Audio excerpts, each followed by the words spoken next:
नमस्ते दोस्तों, आप देख रहे हैं ट्रेडिफाई, जहां हम हर बड़े आईपीओ और बिजनेस स्टोरी को सिंपल और एंगेजिंग तरीके से आप तक पहुंचाते हैं। आज की कहानी है एक ऐसे फाइनेंशियल जायंट की जो अब शेयर मार्केट में कदम रखने जा रहा है, टाटा कैपिटल आईपीओ।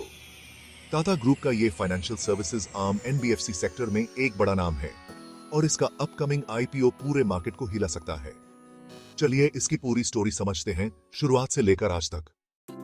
2007 में टाटा सन्स ने एक नई कंपनी लॉन्च की, टाटा कैपिटल लिमिटेड। आइडिया था कि एक ही प्लेटफॉर्म पर हर इंडियन को वन स्टॉप फाइनेंशियल सोल्यूशन दिया जाए, चाहे पर्सनल लोन्स हो, होम लोन्स, एमएसएमई फाइनेंस या फिर वेल्थ मैनेजमेंट। टाटा कैपिटल ने अपनी प्रेजेंस हर सेगमेंट में बनाई। इसके सब्सिडियरीज जैसे Tata capital housing finance, Tata securities और टाटा कार्ड्स इसके सर्विसेज को और भी मजबूत बनाते हैं। Housing finance affordable home loans देता है, टाटा सिक्योरिटीज इंस्टीट्यूशनल डिस्ट्रीब्यूशन और ट्रेडिंग हैंडल करता है, और टाटा कार्ड्स एसबीआई कार्ड्स के साथ मिलकर क्रेडिट कार्ड्स ऑफर करता है। आज टाटा कैपिटल के पास 176,000 करोड़ से ज्यादा के एसेट्स हैं और 157,000 करोड़ से ज्यादा के लोन्स आउटस्टैंडिंग हैं। ये एक सच्चा एनबीएफसी जायंट बन चुका है। और अब आता है सबसे exciting chapter, IPO. Tata capital ने डीआरएचपी फाइल किया है एक 15,511 करोड़ के पब्लिक इश्यू के लिए। आईपीओ खुलेगा 6 अक्टूबर 2025 को और क्लोज होगा 8 अक्टूबर 2025 को। प्राइस बैंड है 310 से 326 रुपए पर share. Minimum lot size 46 shares का है, जिसका मतलब है रिटेल इन्वेस्टर को कम से कम 14,996 लगाना पड़ेगा। मैक्सिमम 13 लॉट्स तक अप्लाई किया जा सकता है, लगभग 1,95,000 तक। इस आईपीओ में फ्रेश इश्यू के साथ साथ टाटा सन्स अपना कुछ स्टेक डाइल्यूट करेगा। फेस वैल्यू 10 रुपए पर शेयर है और लिस्टिंग डेट फिक्स है 13 अक्टूबर 2025। दिवाली से पहले एक बड़ी एनबीएफसी की लिस्टिंग होने जा रही है। ये आईपीओ 2 रीजन से इंपॉर्टेंट है।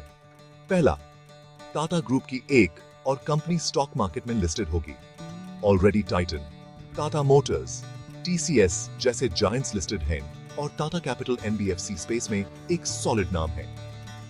दूसरा, एनबीएफसी सेक्टर खुद 15 से 17% सीएजीआर से ग्रो कर रहा है, खासकर रिटेल और एमएसएमई सेगमेंट में। जब बैंक्स होलसेल लेंडिंग पर फोकस कर रहे हैं, एनबीएफसीज ग्राउंड लेवल पर क्रेडिट डिलीवर कर रहे हैं। टाटा कैपिटल इस वेव का फायदा उठाने के लिए परफेक्टली पोजीशनड है।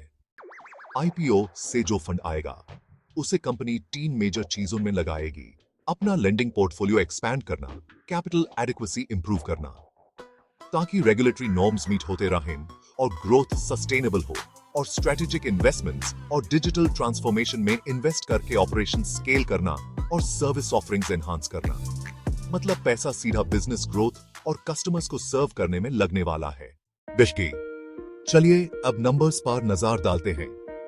फाइनेंशियल ईयर 24 में टाटा कैपिटल का रेवेन्यू फ्रॉम ऑपरेशंस 18,174 करोड़ था, जो पिछले साल के 13,628 करोड़ से बहुत ज्यादा है।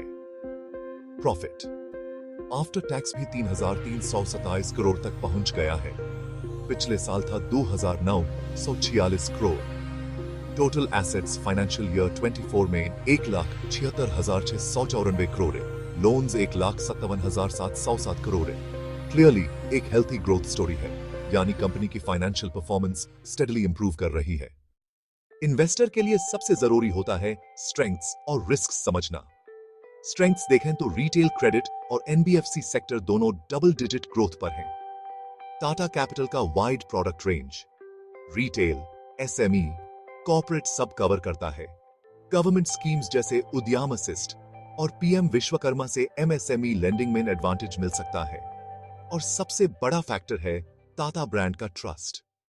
रिस्क्स की बात करें तो इकोनॉमी अगर स्लो हुई तो बोरोवर रिपेमेंट कैपेसिटी गिर सकती है, डिफॉल्ट्स बढ़ने पर एनपीए इंक्रीज होगा, प्रॉफिटेबिलिटी पर इफेक्ट पड़ेगा, regulatory norms tighten due to compliance cost बढ़ेगी, और अगर एसेट वैल्यूज गिरी तो लोन रिकवरी रेट कम हो सकता है। मतलब ग्रोथ के साथ साथ कुछ चैलेंजेस भी हैं। टू दोस्तों, टाटा कैपिटल का आईपीओ एक माइलस्टोन है। एनबीएफसी सेक्टर की जो ग्रोथ स्टोरी है उसमें टाटा कैपिटल एक मेजर रोल प्ले कर सकता है। लेकिन जैसे हर इन्वेस्टमेंट में होता है, यहां भी आपको अपनी रिस्क एपेटाइट देखकर ही डिसीजन लेना चाहिए। मैं यहाँ कोई बाय या सेल रिकमेंडेशन नहीं दे रहा हूँ। प्लीज अपने फाइनेंशियल एडवाइजर से सलाह लेकर ही इन्वेस्ट करें। आपको क्या लगता है, Tata capital IPO NBFC sector का अगला मल्टी बैगर होगा या सिर्फ एक हाइप? अपनी ओपिनियन कमेंट्स में लिखिए। ऐसे ही डिटेल्ड बिजनेस और आईपीओ स्टोरीज के लिए ट्रेडिफाई को सब्सक्राइब करना न भूलें। बेल आइकन दबाइए ताकि आपको लेटेस्ट अपडेट्स मिलते रहें। मिलते हैं नेक्स्ट वीडियो में एक नए केस स्टडी के साथ। धन्यवाद।